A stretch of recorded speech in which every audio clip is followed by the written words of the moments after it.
I feel like our culture and what's happening is we're only taught to tap into rage, into anger. And when I'm in this embodied kind of improvisational place, you can get into so many more layers, right? Of like joy, laughter. It feels nice just to laugh with people. I think that's part of what we were all enjoying that day. It was like we were just laughing, but also grief. Like I think we'd have different conversations if more people had some embodied grief about like climate change. We're just not, you can't get there. And I think we need those layers. It's the other exploration that in an improvisational mindset culture makes room for somebody to go, I'm really sad about what's happening. Welcome to Therapist Uncensored. Building on decades of professional experience, this podcast tackles neurobiology, modern attachment, and more in an honest way that's helpful in healing humans. Your session begins now with Dr. Ann Kelley and Sue Marriott.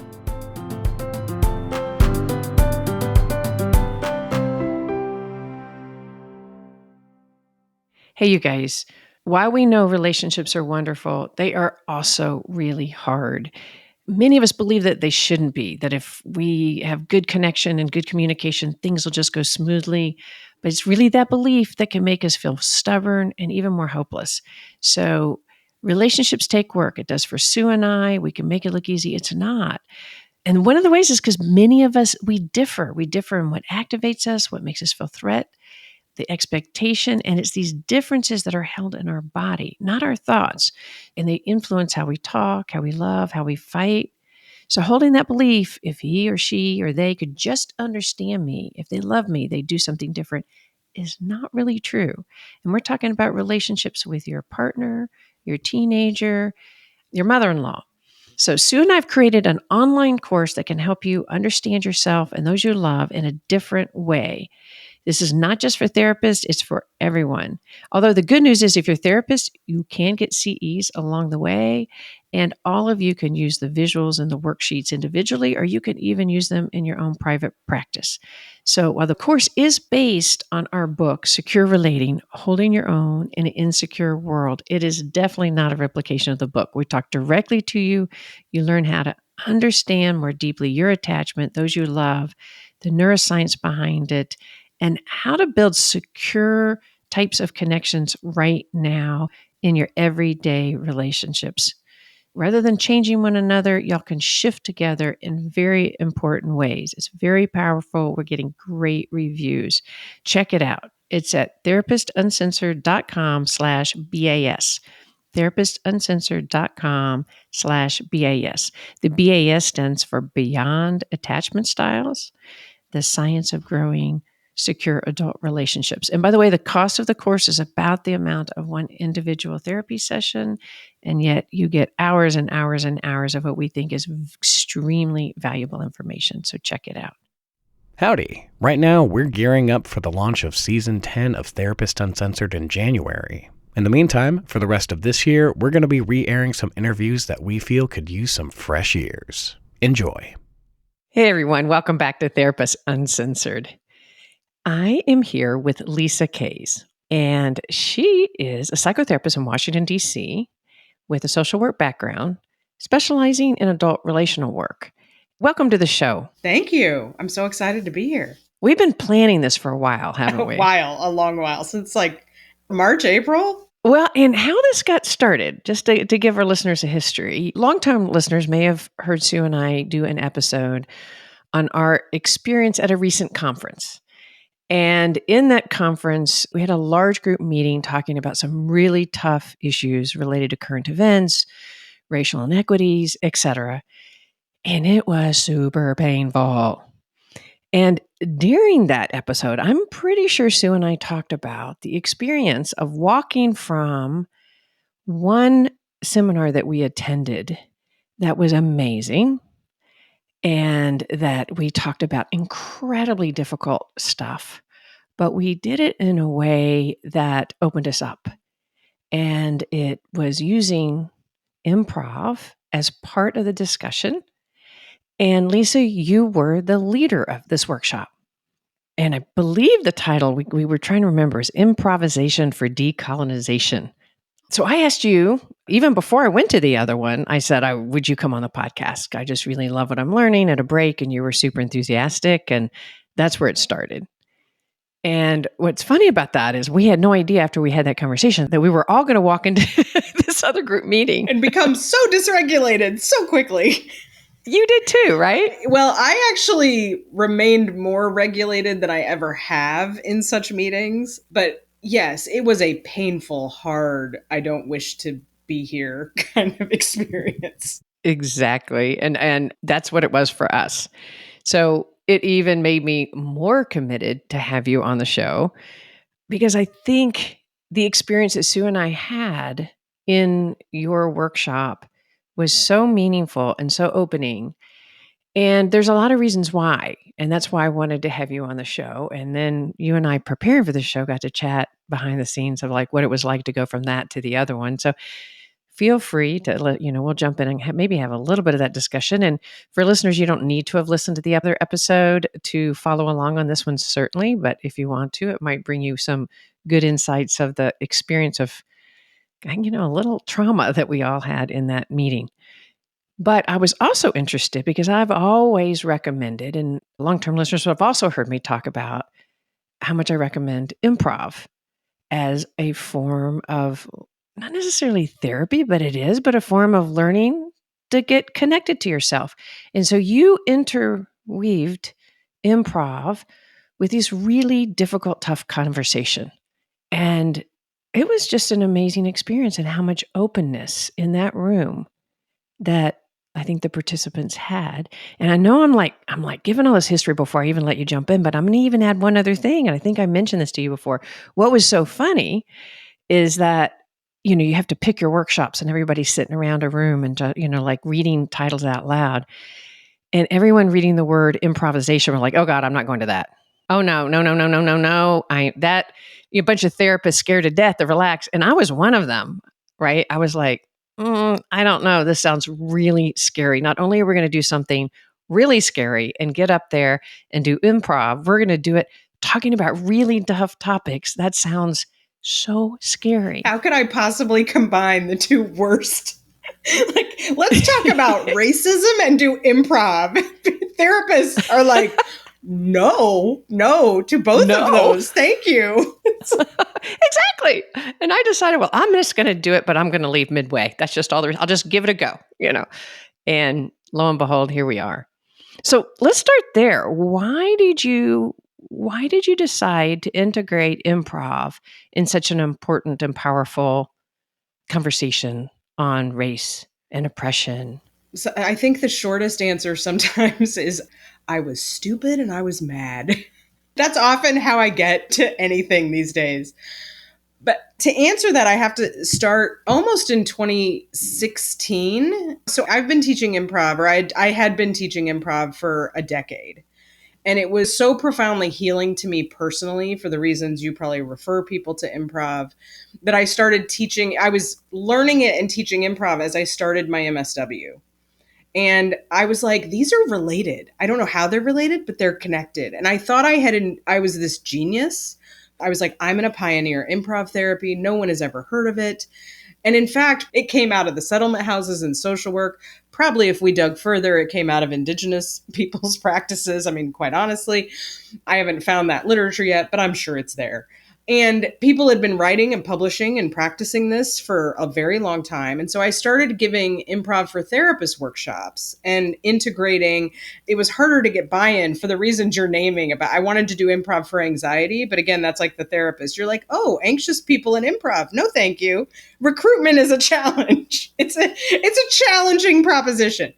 So I'd done this work for, a decade, and, George Floyd happened, the Trump election happened, everything felt like it blew up. And I became very aware of how white and kind of dumb I was, along with the rest of America.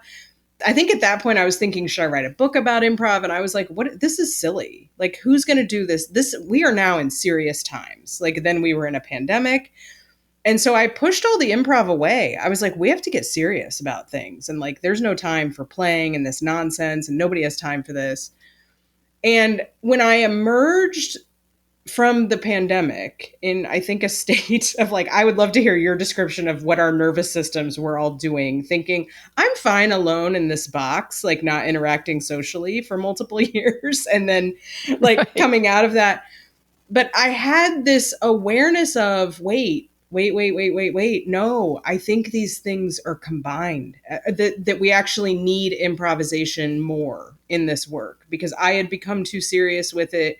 I had experienced so much fighting, like what we watched I had watched organizations struggling, relationships fall apart. I had watched myself become less playful and very rageful and serious and self righteous and indignant. And I realized, like, well, that's not great. It doesn't seem to be advancing the ball in the way that I might want.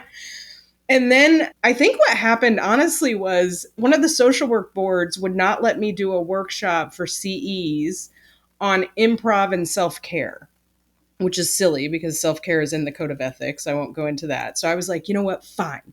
I'll do it on improv and social justice. And to do that, you have to research stuff and you got to figure out a framework. And I was at that point learning about Tima Okun's white supremacy culture.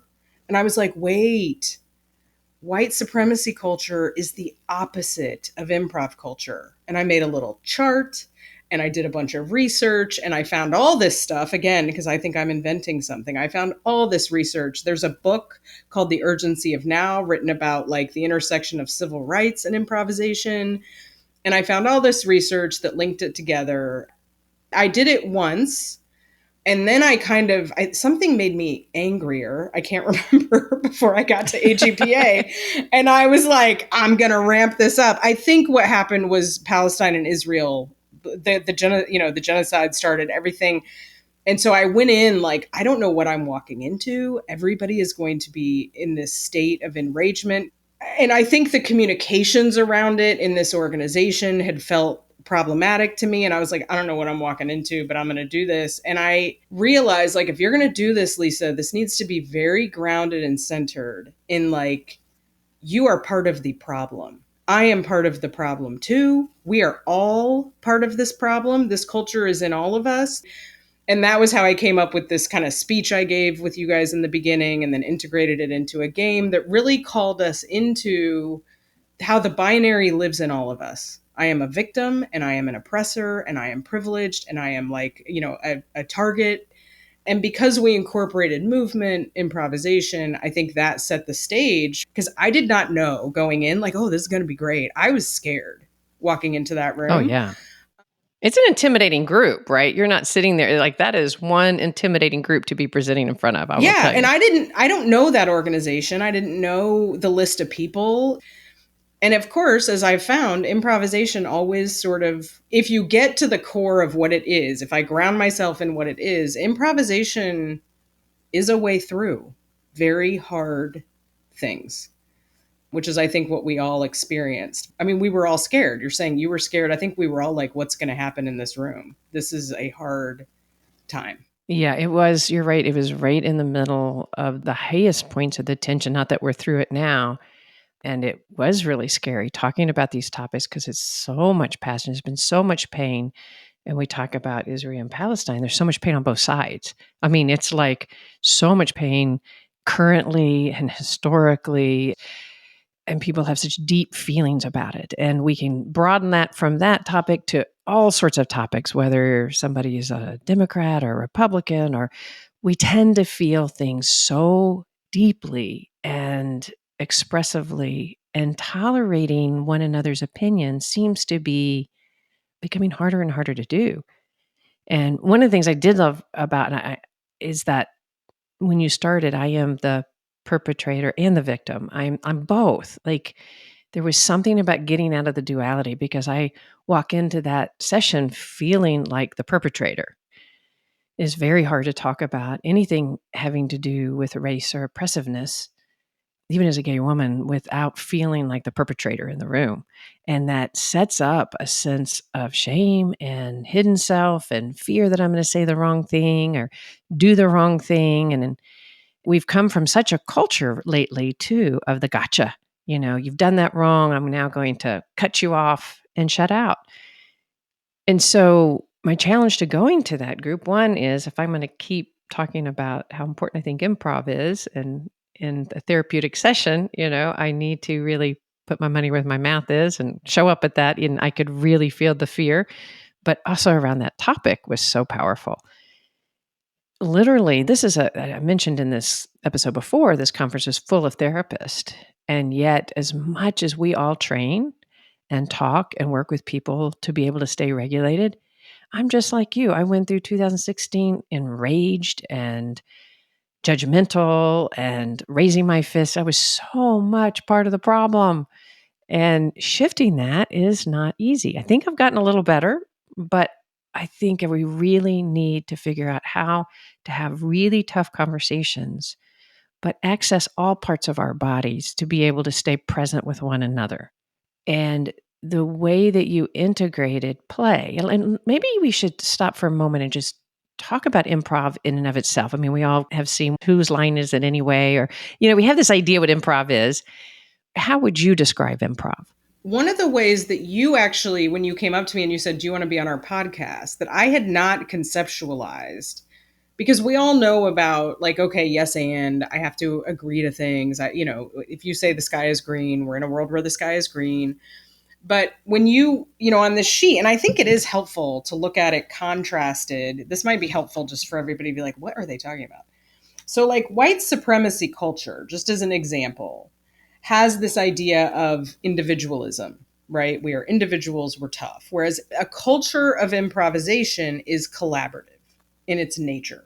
Like you cannot do it by yourself. Before we jump in there, let's talk about the white supremacy culture by itself, because many people hear the word white supremacy culture and you have this idea of maybe white sheets and the Ku Klux, that kind of white supremacy. And when I hear the word white supremacy, I think of myself as far away from that. But when you describe white supremacy, you do it in a way that I felt really connected to and I could really get it. And what we're meaning by that is that a lot of our culture is based very much on the experience of the white Western beliefs, what we value, and where we put our emphasis. It is what is good. What's good, yes. Say more just about the white supremacy culture. So I just wanted to get that idea out of somebody's head if they're sitting here thinking that if you're part of white supremacy, you're this open racist, and that is absolutely not true. Or like, right. And obviously improv would be the opposite of the KKK. And it's invisible. And so what we talked about in the workshop, right, is that it's this invisible thing that we all kind of are like, well, isn't this just the truth, right? That's what culture does. Everybody's culture, it's things you don't see.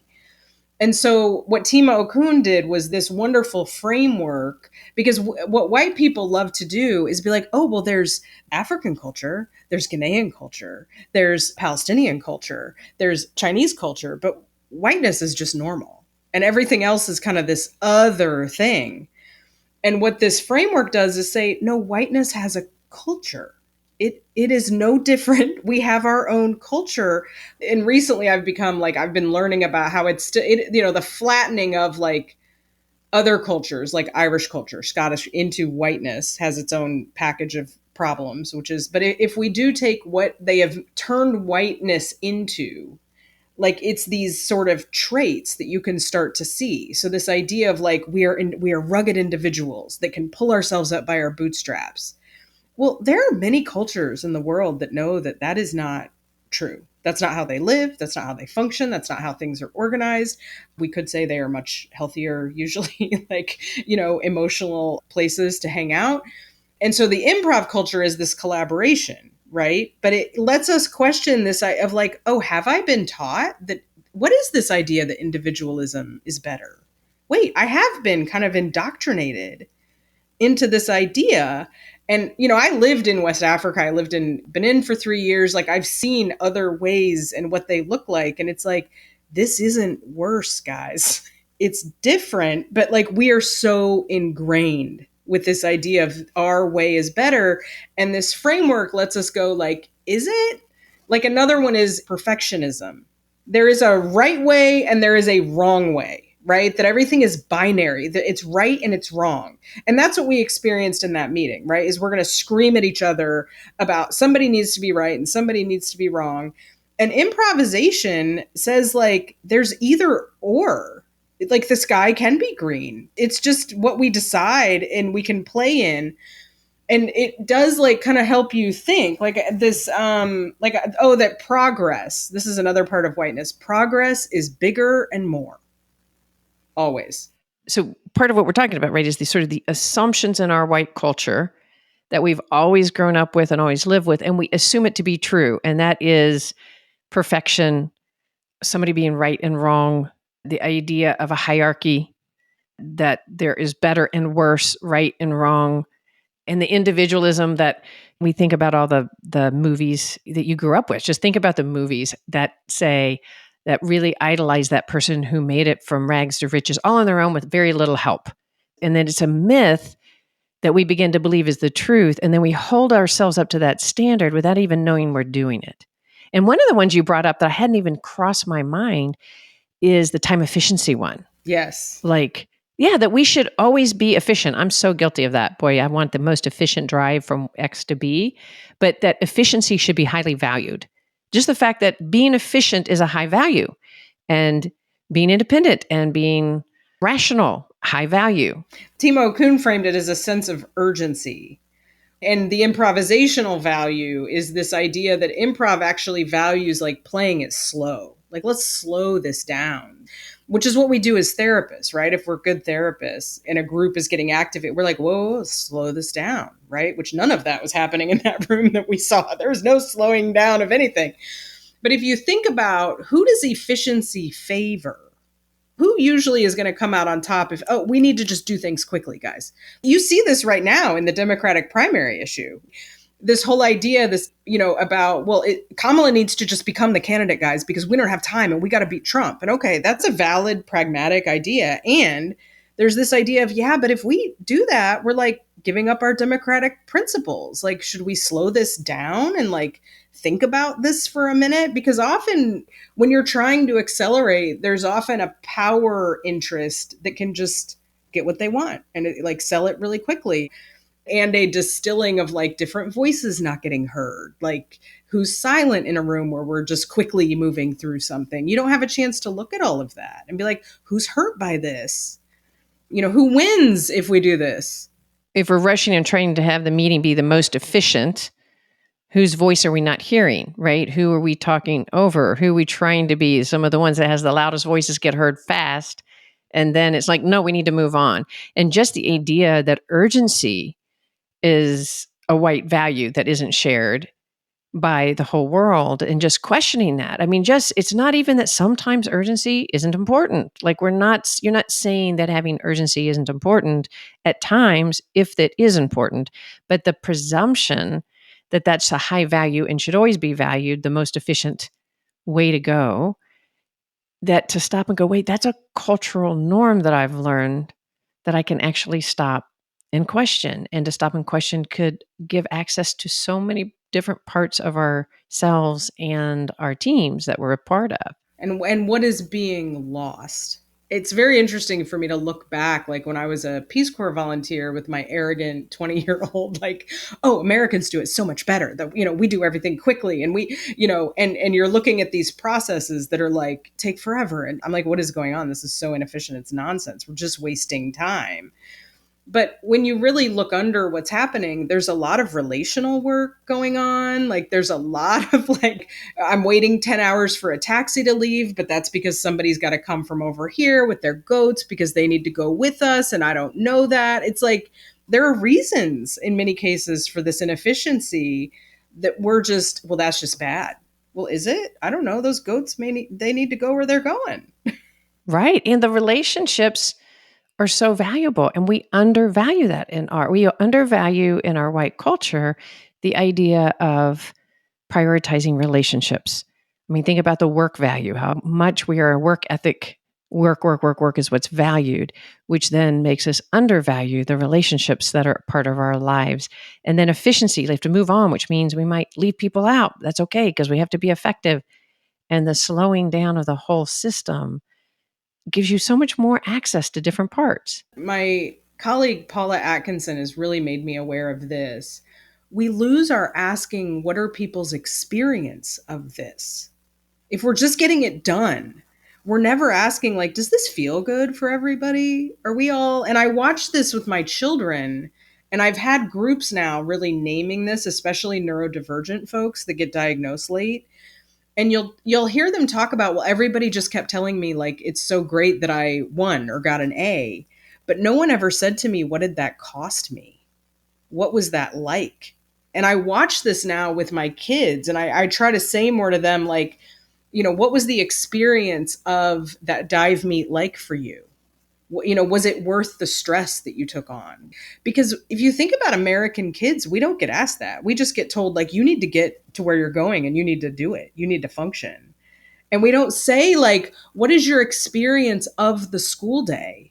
Like, I walk around my kid's school and I'm like, I couldn't hang out here all day. It's loud, it smells, there's too many people. And we're just like, well, these kids are just misbehaving. And we're not saying, like, how is this for you?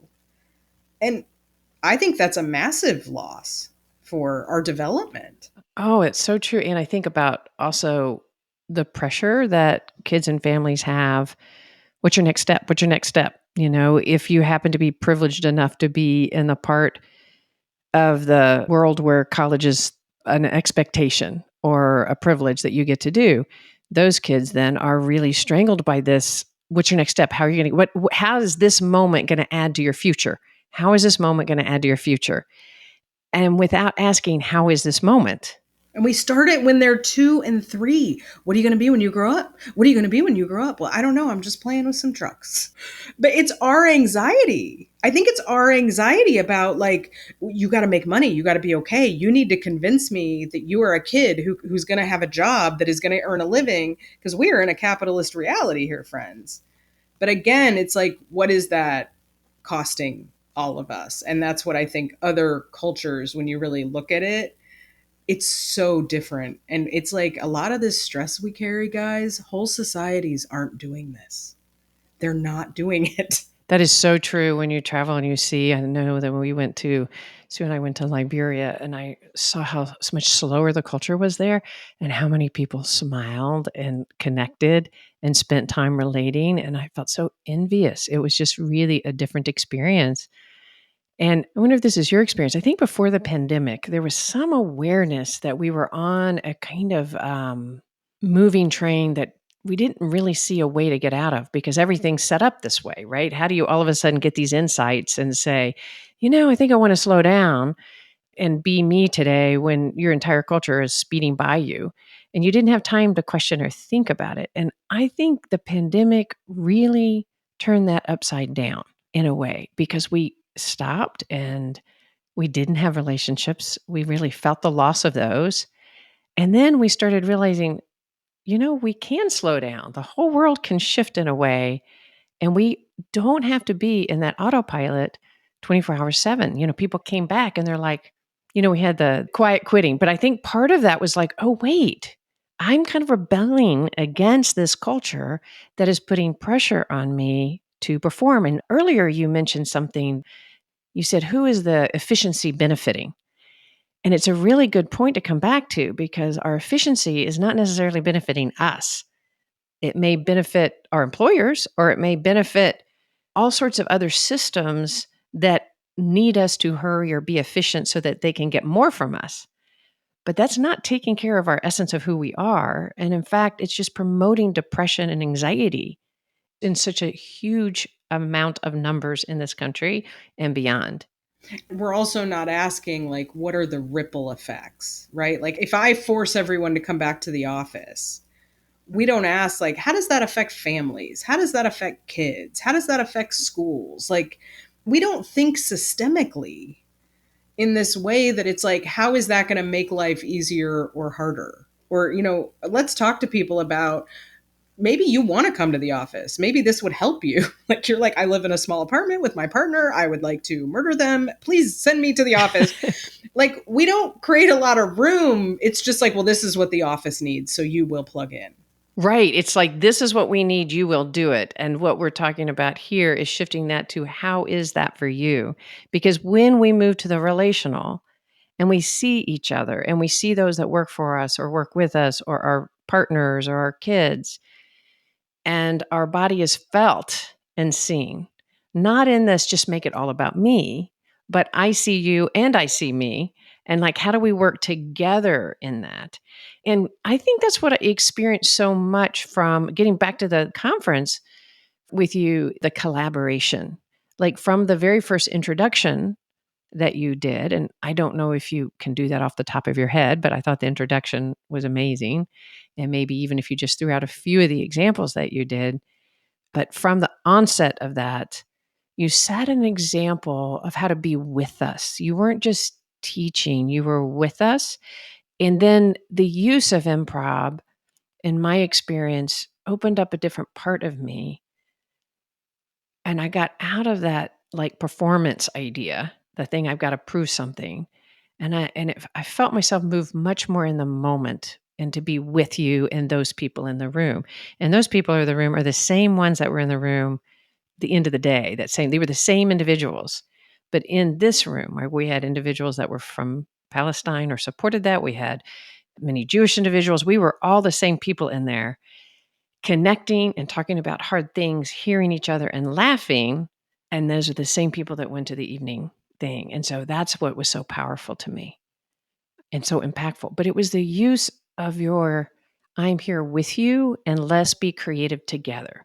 Can you talk a little bit about that? Do you remember any of your introduction? I do remember some of it. I have gone from being this really kind of self-righteous. I think, a lot of white women went through the like self-righteous, okay, I'm now a white savior. I will tell everyone they are racist. Like, I mean, God help us all that I was like that. But it's true. We did that. And so we became the source of resentment out there. Because we weren't what I realized out over time is we weren't owning our contribution, our dark side. And so I don't remember what it was because I had not planned that intro. Like I literally wrote it the day before. Something made me just sit down and write that. And I think it was something that made me be like, I have to model and situate myself in, I come from both. I can't ask people to come in and be like, okay, I'm going to own my oppressor. So I think I said things like, I was taught growing up as I was to be racist. And because I wanted to model the and of the improv. The like, I was taught and trained to be a racist person, and I am working very hard to undo that. And I think I said something like, I was taught and trained and bullied people about not being in small bodies. And my grandmother was killed by a diet drug, probably, that gave her a heart attack, and now I'm in a big body. And it was long. I mean, you guys sat through a long thing, but I think I wanted to really model these complexities of our identity that are both. And I think also I was like, they have to move while we do this. So we did the stretch and story game. People said that diffused a lot, that they would have that kind of nervous system activation. I was very touched by people owning, like, I have this really arrogant side that looks down on like these people, which I thought was profoundly brave. And then they did the and I think we all did. That's what we breathed, and we did the yes, like, and that helped too. We all stayed really regulated through some very painful admissions of like our own, not just what has been done to me, but these are ways that I have been trained and that I have done harm, and maybe didn't know I was doing harm. And I think that set the stage, because that was the opposite of what was happening in that room that we were in, where it was like we are just screaming at each other like, I am the victim, you are the bad guy. I am the victim, you are the bad guy. And it was just like, well, that's not getting us anywhere, guys. We all have to come from like, I am doing harm. I'm the victim, I'm the perpetrator. And what was so powerful, the other way is how much we interconnected through some of the examples. You gave us a really good framework. And so we named a lot of our dualities, like I am this and I'm that, right? I am privileged and I came from this. And there was a freedom to really shame to name it. And then across the aisle, we were connecting on all the ways that we had in common, not just the differences. Like when a few of the people of color spoke about how they have been the perpetrators of certain things. There was this like, oh my God, like there was some joining in that. And it left me feeling more open, more not a desire to defend myself more, the very opposite, the desire to explore and go deeper and deeper, which is what I love about the improv. And like you said, you mentioned, and I want to go a little bit more deeply and unpacking the value of the and. Because when I recommend improv, it's often to individuals that have a really hard time with the open, intimate connection because they protect themselves through but, and it's instinctual. It's part of our defense system that if we grew up that becoming too close was scary, we but everything. We yes, but. And we can all be yes, butters for sure. But certain systems want to yes, but more because it's part of that hierarchy. And so I was like, improv helps you with the art of joining, the part of connecting to that part of your body that wants to connect rather than that more defended self that does the blocking. Well, and you said something, I think this is the piece I wanted to come back to that where you said you were like, you realize that on your chart, the improv side is all the qualities of secure attachment. Like, it's the open, relaxed, like it's the how I know I'm available, which I had not connected. And I was like, oh, and you were like, and the white supremacy culture is the rigid, closed off, and I was like, that, I mean, that really was helpful. And I do think it's so helpful even to just be like, oh, I'm in like constriction. And improv is like, you can't be in constriction. The whole process is we're getting out of constriction. And it's not for everyone, I don't think, but I think it's so helpful to practice that and build the neural wiring about stupid stuff that doesn't matter. You can't do it first with your partner where there's stakes. It's like just doing it about like, oh, the sky's green. Well, I'm not going to argue with you. Like, okay, like I don't care. So it completely takes out that defensive layer for most people very quickly. Whereas if you say like, okay, now argue about like who does the dishes, I'm like, well, I have a stake in that. Hold on. We're not just gonna, but you build these neural pathways, and before you know it, after you practice this a few years, you're kind of like, oh yeah, okay, what, like you're more flexible naturally. I mean, I'm still not a walk in the park, but it creates these much more easeful kind of like, oh wait, and yeah, and okay, both can be true, maybe. Well, it takes it out of the dichotomy. That was such an enriching, a really fun conversation when my lights went on with you on that. In that, how we describe it in secure relating is through a spectrum, and when we're in the middle in our secure relating position, we're in one frame of mind. But at any part in the day, we can move into a highly dysregulated, more preoccupied red state that becomes rigid, or we go down into what we call the blue, more concrete, yes, no, right, wrong, kind of distancing state. And we can all do all of that. And we're always trying to find ways to help people and ourselves build our ability to be in a secure relating place. But if you don't know how it feels, like some of us have had the privilege of a background where we get to hang out in a more secure attachment because we had some privileges in our lives where we were able to develop that kind of connection in our body, whether we were privileged through the support we had or whatever. And then some of us didn't have as much resources. And so we actually live a little bit more in our preoccupied or dismissing or maybe even our tie-dye state. But trying to figure out ways for any of us to be able to feel what it's like. If you really have lived more out on the continuum of the spectrum, you don't really know what it's like to be in an open flow state. It's foreign, it's threatening. And our nervous system goes, what are you talking about? I'm not going to do a yes and somebody's going to take over and take advantage of me.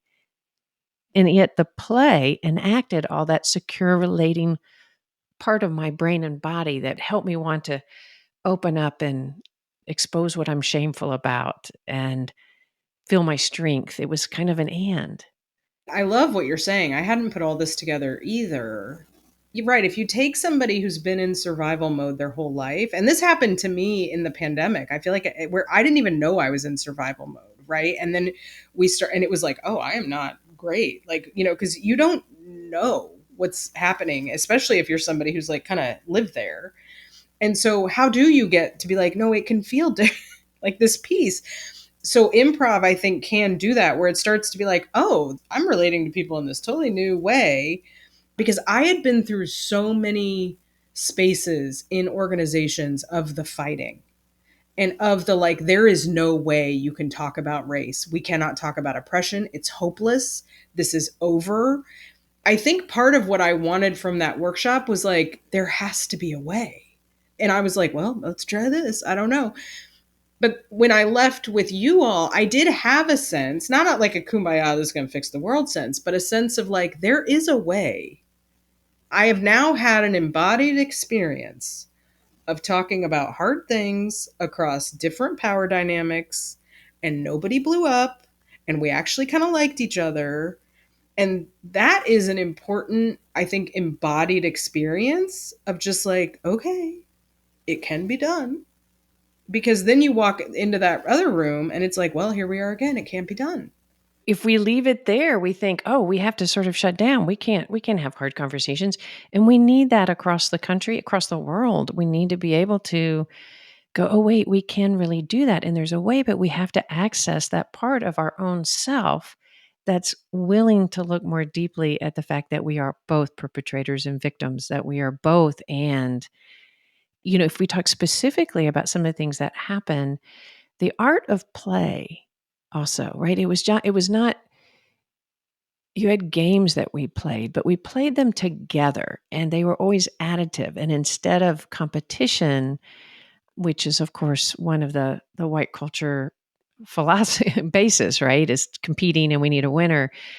Everything was additive. You couldn't go wrong. And I remember one exercise where we were in the middle of the room. I was one of the ones in the middle of the room, and we were trying to do kind of an impossible task, but a fun task. Was it the counting? It was the count. Yeah. So we were trying what seemed simple, but it took a lot of like tuning into each other, et cetera. But the exercise was, set up kind of that you were going to have many failures. Like it was very clear. For usually a very long time. For a very long time. And the group around us watching us, every time we messed up, they applauded us. And we laughed and we went on and on and on as a group, trying to get it right as a group. But instead of getting angry at ourselves or whatever, it was like the art of, okay, we messed up. It was questioning that perfectionism and that we were going to be judged. And I remember feeling the effect on my nervous system about having the association with messing up and having the clap, and what a different experience that was. So that's just an example of how our nervous system can be impacted through the art of play and the art of coming together with an improv, yes, and that experience. And a change in culture. I love that game. I mean, I could write a book just about that game. It's such a stupid game, but I do believe that what people experience, there is a frustration, like, we're not winning. Well, tell them the game. Well, it's literally the group is trying to count to 21 or 18, depending on how I set it up, without anyone repeating a number. That's it. And there's no sign. You can't really develop a system. You're not supposed to go around the room. And it's called Zen Count because it is about developing a group rhythm. It kind of requires a little magic, a little group mind. And over time, troops develop the ability, they can go up to 100. I mean, you can get really high with troops that are in sync. Again, the in sync nervous systems. We kind of got to believe in the woo woo a little. Well, that's not woo woo for our nerd listeners because it's neuro Wi-Fi. It's mirror neurons, like right? It's like vibes, whatever we want to say. And I think what people react to in the beginning is that Americanized white supremacy culture of like mistakes are bad. We have to do it fast. Get it done. I am not going to be the weak link here. That is a trained nervous system response.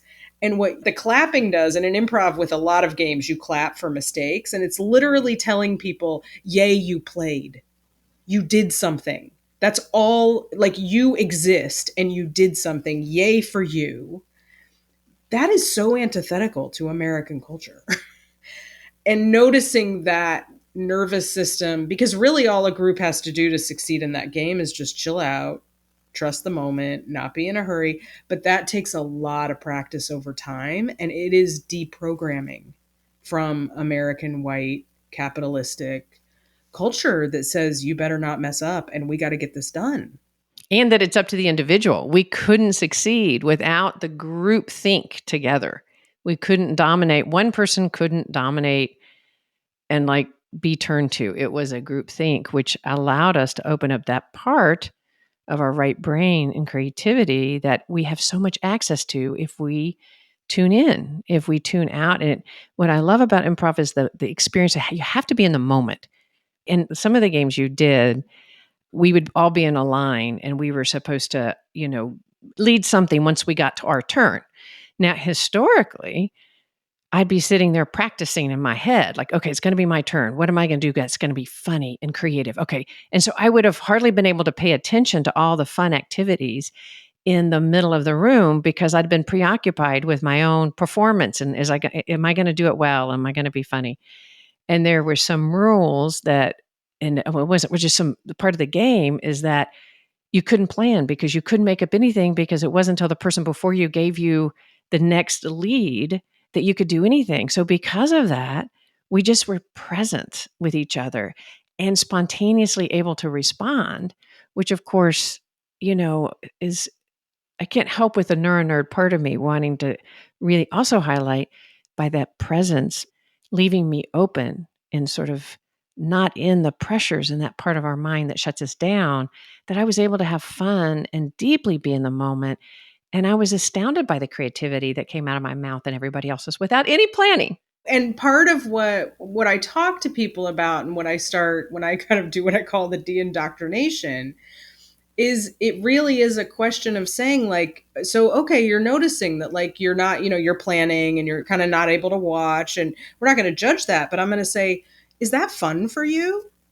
Is that like your maximal fun? And usually people are like, no, my experience of this is actually not great. And it's like, and then there's coaching around the like, how do we make this a good experience for you? Which is again, that this is not about what we think of you. This is not about a performance. And that's where we got into, I think we had a piece around like, what accommodations do people need? Like, is there anything we can do to make the room feel better? Like, to really think about like, what is working about this for you or not? And what do you need to let go of? Usually it's internal. What do you need to let go of so that this will be a good experience? Because even with the Zen count, technically, according to that game, somebody could monopolize it. Somebody could go 1, 2, 3, 4, 5, 6, 7, 8, 9, 10, 11, blah, blah, blah. They could do that. But then again, it becomes like, is that fun for everyone? Like, you won. Was that enjoyable? And it gives us a chance to reflect on this, like, oh, maybe I don't want to be in a system that's valuing this, or my nervous system doesn't like this. And it gives us a space to just reflect on it in this way that has no stakes. We don't have to talk about who's the president. We can just look at like what feels good when we want to create a culture in our house or in our school or in our class or in our therapy room, like in our groups. Right. Just asking that question because there's so often when we play games with one another or we play pickleball or tennis or, there's this thing as if we're not winning, right? That we forget to even ask what's our experience and that we think the outcome is to win, but to stop and go, am I enjoying this? Am I enjoying the competition? And for some of us, maybe that is enjoyable. Maybe we go in and go, that's actually enjoyable. But it's a funny thing to like stop and go, hey, let me just check in. And then the relational part, the accommodations, how is this for you? Like, is this working for you? And so now we're including those individuals in the room and thinking about them and thinking about what is good for them. And not pathologizing anyone. Yes. I learned this recently related to what you were saying, that like neurodivergent kids, many neurodivergent people don't like competition. They don't like the experience of it. And we can treat that as like, well, what's wrong with them? We're going to have to toughen them up and get them out there compete. Well, why?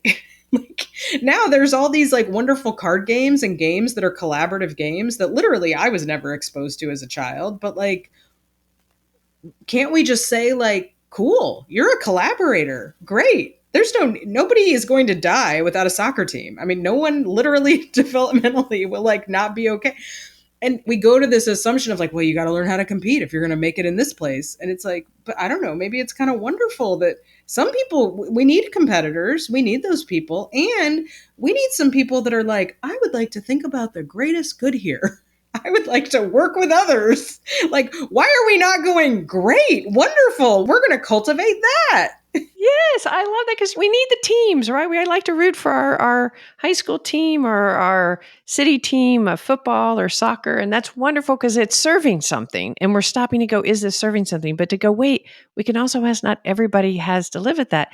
And that's not everybody needs a trophy culture, right? It's the opposite of everybody needs a trophy because the everybody gets a trophy culture is a little like, you won, you won, you won. Like it's almost like not accepting that we don't have to win. This is more about a culture of participation and everybody enjoying it. So we don't always have to have a trophy. We can just really enjoy the journey of the game and the art of Yeah. playing. And if you don't like competitive things, cool. There's like 1,000 things you can do that are not competitive. And that's great too. Those are good skills. So those listeners out there, we've been talking a lot about a workshop and I was so privileged to get to do that. And I really have gained a lot and have such gratitude to you for that. For the listeners out there though, that could in their own everyday life, how can they apply what we're speaking to with their family, their coworkers, their friends? And what are your thoughts about like, again, I'm a big recommendation. Take an improv class, get out there because it helps you in so many different ways. Let go of that perfectionistic side of yourself and loosen up and join and access that part of our brain that moves out of the inner critic. That's part of the research on improv. It helps you move from the inner critic part of your prefrontal cortex to more the language and creativity. So it's an active way that we move towards a more secure way of engaging. But what would you say? How do we apply this to our everyday lives? Would you recommend a class? And if so, what would you look for in a class? And then how do we apply it just families? I would recommend a class if somebody feels, again, back to the experience, if you feel ready for that. If that feels like, I'm curious about that. Okay. Many improv schools offer like a 2-hour free, come check it out kind of thing before you sign up for, an 8-week class. Great idea. And there are many people who that is too big of a lift. Like that is a nightmare. Wait, and so a lot of people spend time with me in therapy getting ready to go to an improv class. And that is a legitimate goal.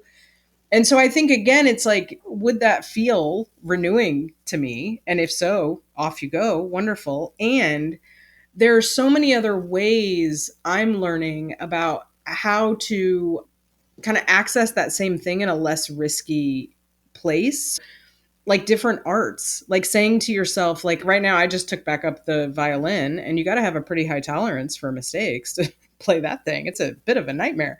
It's true. I played the viola for years and it is It is hard. really, I'd played it as a kid and I was like, I forgot how hard this is. But are you somebody who's thinking, God, I wish I could get back to painting, but I'm just terrible at it. I wish I could do this, but I'll never be good at it. That might be, if improv feels too far, to say, like, you know what, I'm going to let myself be bad at something. I am going to let myself be a beginner. I mean, that is the basic principle of improv, is like the beginner's mind. That is such a gift, to say, like, I'm going to let myself be quite average in the American culture, possibly even bad at something. That's revolutionary. Maybe you're going to go do that. Make a garden and everything dies. Don't tell anyone. Forgive yourself. That's a step. Like, we all have to start, I think, where we are. And I think it really is that permission to be in the beginner's mind. I hear so many people that are like, well, I've always wanted to do that, but I'd never be good at it. And I'm like, it's for fun. Who cares? But I was like that. That's what improv cured me of. And that's why I'm so grateful, because it's so sad. We've become so capitalistic and performance based. We got to be able to get our hobbies marketable. And, it's like we can all just be bad at things. It's really fine. And it's quite liberating. So I think I would also say, with kids, we use like just right challenges. I've learned, if improv may not be your right challenge, it might be too high. Start lower. Kill a plant. Like, kill a plant. But the point is getting away from the perfection and away from the competition and into your own body and experience and getting into creativity and fun. If painting is fun, it doesn't matter the performance. It's just get into the moment of enjoyment of it. And if I love what you're saying, if the improv is too high, I will say that I've done a few of those 2-hour classes, and it was so scary to go in and so fun. Just to give you guys an idea, it's not, it takes the fear out of it because nobody's looking at you to perform. You're all doing it together. You're not standing up there performing. And You don't everyone have to is be whose line scared. Everyone is scared. Everyone is Everyone scared, is clueless. and it becomes, the games are so collaborative that you feel light. But I do want to come back before we completely live improv. Would you talk a little bit more? I know we're packing a lot into this one episode, but talk a little bit more about the yes and as opposed to the but. We've referred to it, but what are some of the principles around improv that make it unique? And I know the yes and is a big part of the underlying culture in that. So the yes and is a huge one, right? That when somebody says, this is our reality, you say yes. I mean, it's not going to be fun to watch two people argue about it. You and I did not have fun at that meeting. It's way more fun to be like, great, the sky's green. Like, what else is true? Is the grass blue? Okay. Like, and then you find a game and you play it. Well, because the yes and, if we can come back to that, the yes and the sky is green. Well, some people can go, but the sky's not green, so that makes no sense. But when somebody comes and says the sky's green and they toss it to you, instead of you looking for the rational, it prompts a different part of your brain to be creative, to imagine a world where now that the grass is yellow, whatever, but it's accessing a different part of our brain that's just creative and not held by these rules that we learned to hold to so it's tightly. The what if brain. Oh, if the sky is blue or green, how does that affect what sunglasses look like, right? In a world where the sky is green. What happens at night? If the sky is green during the day, at night, does it become yellow? Like, if that is true, what else becomes true?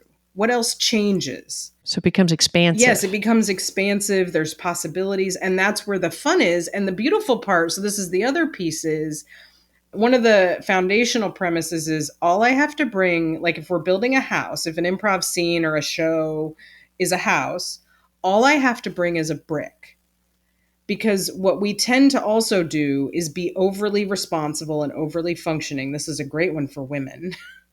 And so it's like, okay, the sky is green. I don't have to build a whole world as your scene partner. All I have to do is go, oh, the sky is green. Huh, I've never seen that before. Well, now we're in a world where yesterday the sky was a different color. So we know that, right? I just added one piece of information. And it relieves that burden that so many of us walk around with of like, well, I got to do everything. I got to know everything. And again, it's like, well, I wonder what somebody else is going to say next. And it's that trust of somebody else is going to say, somebody else will carry the load. I can trust other people. So trust is a huge principle in improv, and it goes with this idea of we make each other look good, which I think would be a great one to infuse more in many more spaces. It's one I think we need that in the practice. Culture, right? But this idea of like nothing that I do is going to be shaming. It's like I make my scene partner look like a genius. That is my job. Nobody wants to improvise with somebody who tries to make people look stupid, bad. There are those players, and but that is not the value in the culture. It's like, I am going to try to the best of my ability to make you look brilliant. And like, who doesn't want to be in a group or a friendship, a relationship where that is the support. So that's the support premise, right? Is like, I am going to do whatever I can to make you look great. Doesn't it make your body just calm down? Like, I'm in this group and that's all I want to. Can you imagine if we, in the next 6 months, if our leaders and politicians were all about trying to help amp each other up in this positive way? How would our world be different rather than the constant source of, let's see if we can take them down, take them down?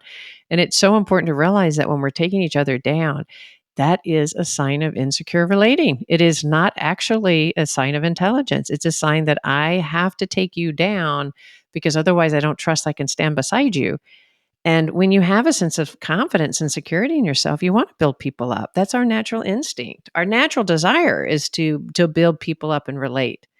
And so it's actually bringing us into more of our natural instincts and away from the cultural teachings of competition and win and putting each other down. We are being taught systematically. I think, like you're saying, to live in that dysregulated state of like kind of annihilating each other. Like, you take you down before you take me down. I mean, we are being trained into that binary kind of place. We're watching it happen all around us. And it's like nobody feels safe and good in that place. Like, this idea of like, what are we not talking about?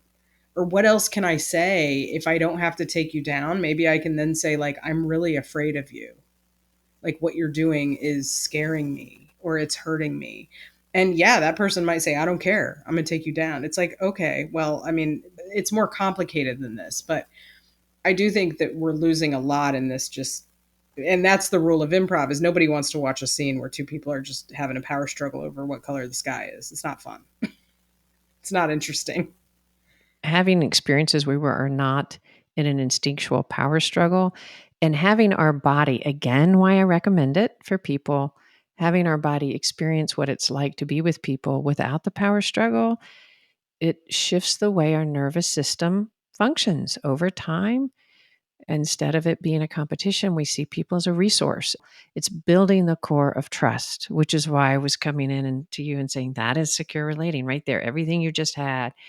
So the idea of being able to do that through play, all of a sudden I was thinking, what would it be like for family sometimes, when you go through that period where kids are all of a sudden smarter than anybody in the room and their goal is to point out to their parents the mistakes, all the mistakes they're making. We all go through that process in our families, and all of a sudden we had a family orientation to have, a Friday night improv game.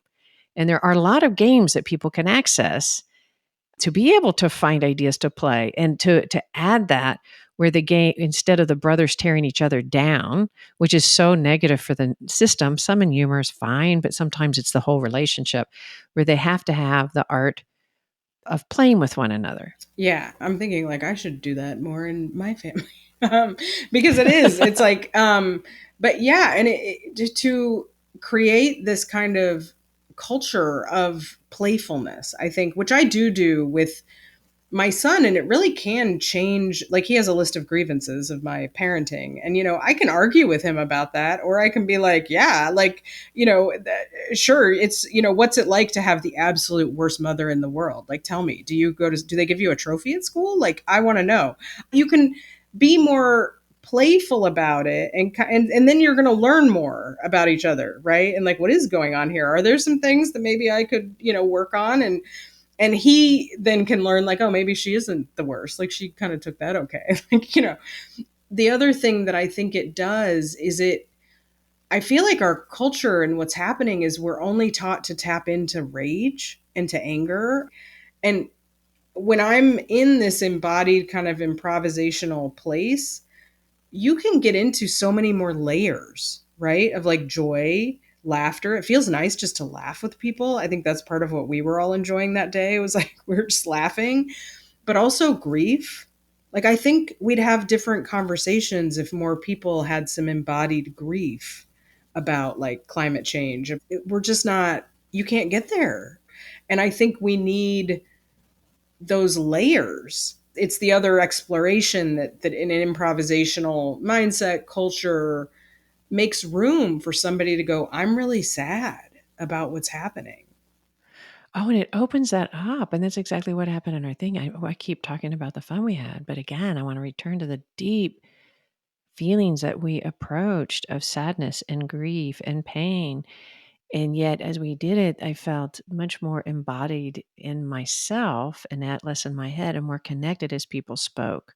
And that was the power of it. And part of it was that we had played and laughed and opened up and shared our shameful sides together. But then we also were there more for each other's pain. So I really love what you're saying, that it opens up all of us. This isn't just about playfulness, it's about deepening and opening ourselves up. Because we all are, within us are so many ands, right? I'm sad, I'm scared, and I'm, still joyful and living my life, and I feel guilty. And, and it's like we have to be able to hold all of that and see it all. And to be able to, in this world when it's so hard, to be able to also lighten up. And I like you're talking about doing that with your son, where instead of getting deeper in the power struggle, you're not making light of him. You're like, you're really struggling. And then you're kind of going in and opening it up. But you can also sort of shift the lens a little bit from that one moment to a more, it reminds me of a thing I used to do with my nephews that they still tease me about when I would be with them and they would get into, there's 3 boys and, they'd get into it and rah, rah, rah, rah, they'd be, and they knew that if I, I'm going to laugh at saying this, but I used to say, okay, so you have to play a nice, nice game. And they'd look and they knew exactly what they meant. So they had to start giving each other compliments, which they would laugh at. Of course, it would shift the game because now I was a common enemy. I'm the eye roll aunt making them play the nice, nice game.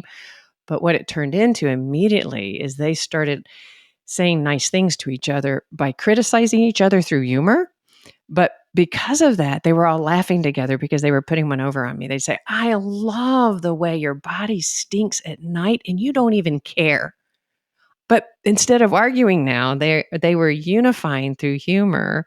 And I'm not necessarily recommending that game. They still tease me. They still love it, but it's kind of funny. But it switched a moment into play. And then they would kind of get into it and they would really kind of work out what it was they were getting in contest about. It sort of switched the gears just a little bit enough. And then they would come back and they would try to figure it out. And so and they're more regulated and they're yes. communicating about what they're, and that is in many ways what that workshop was, right? It was like, right. How can we talk about the things that are upsetting us, which is what these boys are doing, but do it in a way where can we do this in a regulated way somehow and still talk about hard things? And that's kind of what you were teaching them. I mean, we could talk about, like, are they being taught to still pick on each other, whatever. But I don't know. I mean, I think part of relationships is being able to give each other feedback, right? And what was so fun about that is they never actually gave each other serious feedback in that. They were like, it was always really like humorous. Oh, and if real. It wasn't true, then it totally was. And then they're not even fighting true. Anymore. It was how much your socks stink when it would be almost improv. It'd be so quick. And they're the funniest individuals that I know. They're so funny. And they would be so quick with it. And then they would all be laughing. But of course, then I'm not necessarily the kind of an enemy, but I kind of am because they're like putting one over on me. So it was sort of shifted the focus and then they became the team in a way, how they could keep this going. And then when I was sad, okay, you're done with a nice, nice game. It was a silly thing. You can tell them they were using the comedy skill of heightening. Very effectively. Yeah. Is that right? So we're going to have to wrap up. Sadly, I could talk for hours with you and probably will continue at another time. But are there any other ways of accessing kind of these kind of improv games that are accessible to they're families? All over the internet. Improv is now like all over the internet. I am sure, I haven't looked a ton, but I know there are people that are doing like classes for kids. So I'm sure there are books of like kids improv that I haven't looked. I do more adult stuff, but you can Google like improv games and I bet there's a PDF somewhere on the internet.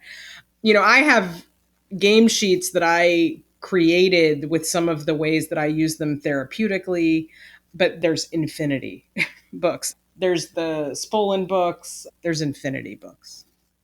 I love it. So we can access it. And I did want to broaden it beyond you have to go into a class, even though it's a high recommendation for me. I think I've said that a few times, but at the same time, you don't have to walk into a class and you can do it with your own family. You could do it with your coworkers if you're having a hard time. You can do it while you're waiting for a table at dinner. You can take a friend to an improv class. That makes it a little less scary. Like take a pal, both go terrified. But find joy, get to the other side of your brain and allow yourself to have the creative sense of self. Again, whether that's art, killing a plant and not like, you're not going to try to kill the plant, but being able to try something and getting away from the perfection and the competition and into the experience of the moment. Yeah. There's even something that we do call bad prov. So you could even say, I'm going to try to do this badly. Oh, great. And maybe then you can take a risk. I love it. It's all about taking risks.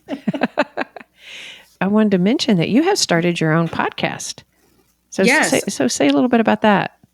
I have a podcast with my friend and colleague, Paula Atkinson, called What If Nothing's Wrong With You, which explores a lot of these themes around this idea of like how we are indoctrinated to think there is something wrong with us. I'm not good enough. My body's not the right size. I'm whatever. And so we're just two therapists talking very casually. We use a lot of humor. We tell our own, like, stories of how we were stupid, kind of like I did today. And we try to just demystify therapy a little bit and help people know what's a good therapist, what's a not great therapy, what are, some thoughts, how's training for therapy, the questions people want to ask therapists. We kind of try to talk about, like, what do you kind of wish your therapist would tell you if they weren't your therapist?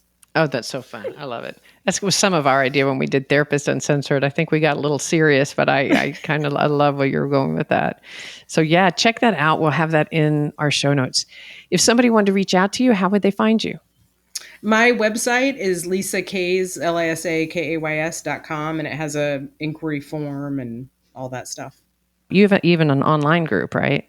I have in-person therapy groups. Some of them are hybrid, so it kind of varies. I don't currently have an only online group. Okay. And I do trainings and workshops for agencies and groups, and I try to shake it up.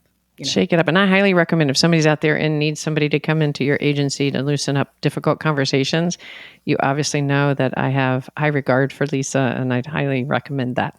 Well, thank you.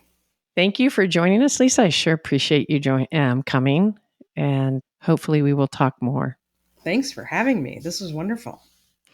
So thank you for joining us. If this content has brought meaning to you, which I hope it has, please rate and review and send it on to somebody that could use it. We're wanting to spread the idea of secure relating far and wide. Another ask that we have of you is, if you have access to our book and you feel like it's been helpful, please jump on and give us some Goodreads or Amazon love, because that always makes a difference and helps people find our book and our podcast. So, all right, thanks for listening, and we'll see you around the bend.